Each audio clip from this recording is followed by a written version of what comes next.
Bueno, vamos a empezar entendiendo qué pasa en tu cuerpo cuando ya tenés un diagnóstico de prediabetes o diabetes.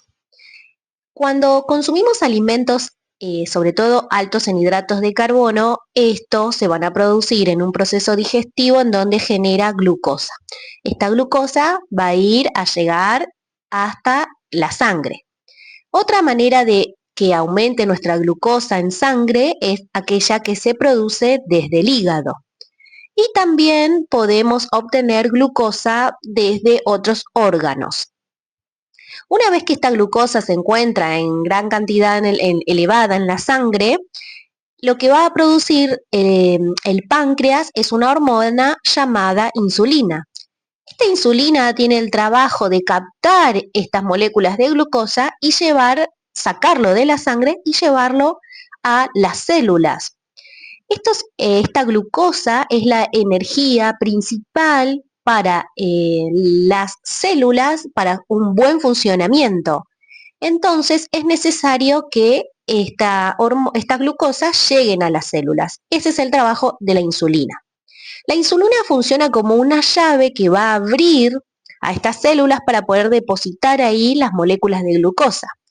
Cuando esto no funciona por distintas interferencias que se pueden producir, esta glucosa no puede ser guardada en la célula, por lo tanto el cuerpo va a producir más insulina para que pueda bajar esa glucosa y sacarlo de la sangre, a lo que vamos a llamar una resistencia a la insulina. Entonces, una vez que nosotros tenemos esta resistencia a la insulina, podemos empezar a hablar de prediabetes o si se atenúa esta dificultad de reducir la glucosa de la sangre, permanece alto por una cantidad de glucosa en sangre que ahora vamos a ver, vamos a hablar de la diabetes propiamente dicha como diabetes. Bueno, vamos a ver un poquito ahora qué es la prediabetes y qué es la diabetes tipo 2. Si tu médico te dijo que tenés prediabetes, significa que tus niveles de glucosa están por encima de lo normal, pero todavía no llega a los valores de diabetes. Según los criterios de diagnóstico de prediabetes de la Asociación de Diabetes Argentino, dice que una persona será diagnosticada con prediabetes si presenta una glucemia en ayuna entre 100 hasta 125 miligramos de decilitro, cuando el valor normal en ayunas debe ser menor a 100. También podemos tomar como factores de diagnóstico la hemoglobina glicosilada. Esta, cuando eh, hablamos de prediabetes, es cuando los valores se van a establecer entre un 5,7 hasta un 6,4%. Un valor normal debe ser menor a 5,7. Después otra manera de diagnosticar es a través del test de tolerancia oral a la glucosa, que se hace 2 horas post ingesta de 75 gramos de glucosa. Esta, por ejemplo, dice que si los valores, una vez realizado este examen, se establece entre 140 y 199, estamos hablando de una persona con prediabetes. Para que nosotros el diagnóstico sea negativo de prediabetes, tiene que estar por debajo de 140. Entonces, teniendo presente estos valores, se hace la evaluación de la persona para ver si presenta prediabetes o no. Si te diagnosticaron con diabetes tipo 2 es porque esa alteración ya está más marcada. Pero ojo, no quiere decir que esto no sea reversible. Entonces, según criterios de diagnóstico establecidos por la ADA, dice que una persona será diagnosticada con diabetes cuando su glucemia en ayuno sea mayor a 126 miligramos de decilitros, cuando su hemoglobina glicosilada se presente mayor a 6,5%, cuando le realicen un test de tolerancia oral a la glucosa, que es 2 horas posterior a una ingesta de 75 gramos de glucosa, mayor a 200 miligramos de decilitro, o si presenta una glucemia al azar, es decir, en cualquier momento del día, mayor a 200. Vamos a establecer también metas, vamos después a ir buscando qué se debe lograr para mantener, digamos, que un buen control de la diabetes. Esto es lo que hablamos de metas recomendadas de la ADA. Un buen control de la diabetes se establece a partir de que la glucosa en ayuna se mantenga entre 80 y 130, es decir, por debajo de 130, cuando su hemoglobina glicosilada se mantenga en un 7% y cuando su glucemia al azar sea menor a 180. En esos casos estamos hablando de que una persona ha manejado bien su diabetes o el control de la diabetes. Bueno, un poco también para entender qué significa la hemoglobina glicosilada, les quería mostrar esta imagen. Bueno, ¿qué es la hemoglobina glicosilada? Esta nos va a estar indicando cuánto has tenido tu glucosa en los últimos 3 meses y se puede utilizar para diagnosticar diabetes o prediabetes también, como habíamos dicho en los cuadros anteriores. Entonces, por ejemplo, acá vamos a tener una tabla donde dice glucosa media y después hemoglobina glicosilada en porcentaje y riesgo de complicaciones.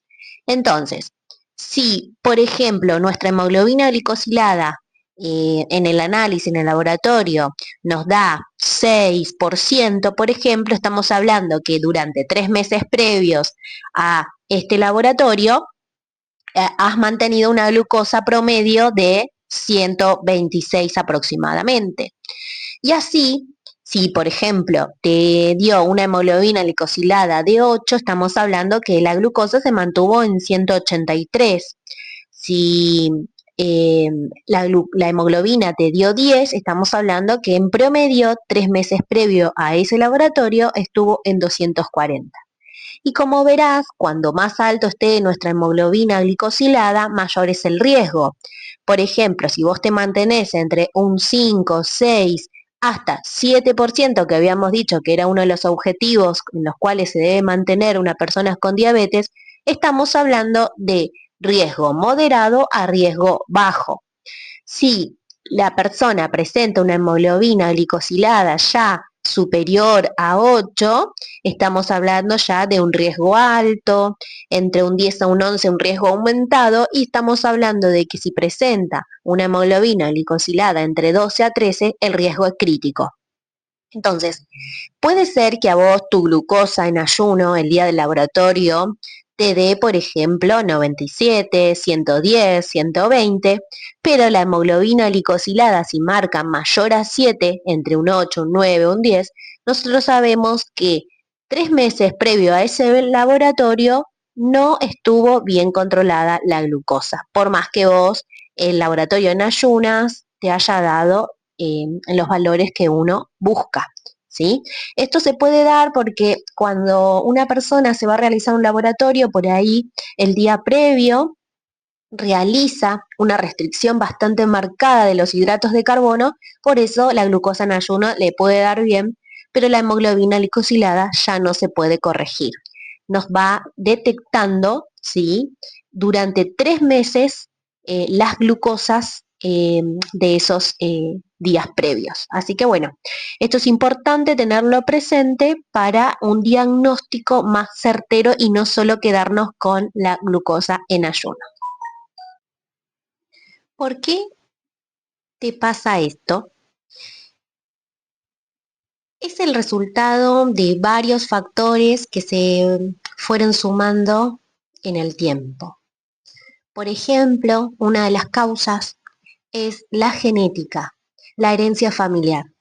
Si tuviste algún familiar directo, madre o padre, hermanos con diabetes, es más probable que se desarrolle. No quiere decir que sí o sí vayas a desarrollar el diagnóstico de diabetes, pero sí es más probable si se acompaña con otros factores, como por ejemplo un mal descanso, un estrés constante, la edad. También es importante que puede ser que a mayor edad se desarrolle la diabetes, una alimentación, ¿sí?, que esté desordenada, con alta cantidad de ultraprocesados, también una alimentación monótona, con déficit de micronutrientes, una falta de movimiento, el sedentarismo, la poca actividad física también puede influir. Y por supuesto, el aumento de la grasa corporal, ¿sí?, sobre todo aquella que se ubica a nivel abdominal, como les contaba en las diapositivas anteriores, que la insulina puede tener interferencias con la dificultad de guardar la glucosa en la célula, y estas interferencias pueden ser, por ejemplo, la grasa abdominal o intravisceral que rodea a los órganos y obviamente también a las células, impidiendo que la insulina pueda guardar esa glucosa que se encuentra en sangre dentro de la célula. Y ahí es lo que hablábamos de la insulinoresistencia. Como verás, hay varios factores que pueden determinar el diagnóstico de prediabetes y de diabetes. No es uno único, no es solamente porque mi mamá o mi papá tuvo diagnóstico de diabetes, es por eso que yo soy o tengo, mejor dicho, diabetes. Van confluyendo varios factores para determinar este tipo de diagnóstico, ¿sí? Pero bueno, la diabetes es una enfermedad que se puede controlar, que se puede mejorar. Así que la idea es que tengas presente que puede revertirse con cambios adecuados a tiempo.